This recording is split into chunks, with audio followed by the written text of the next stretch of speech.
প্রিয় দর্শক বন্ধুরা, দেখেন আমাদের এইদিকে ঘূর্ণিঝড় শক্তির প্রভাব শুরু হয়ে গেছে।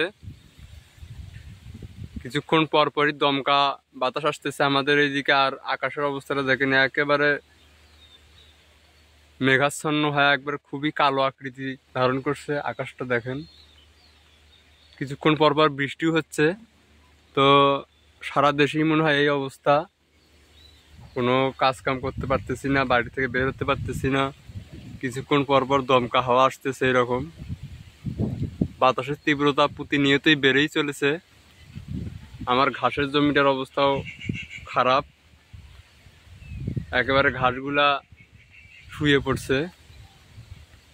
এখন আবার বৃষ্টি আসলো, বুঝতেছি না এই আবহাওয়া কয়দিন থাকবে আর কয়দিন পর স্বাভাবিক হবে।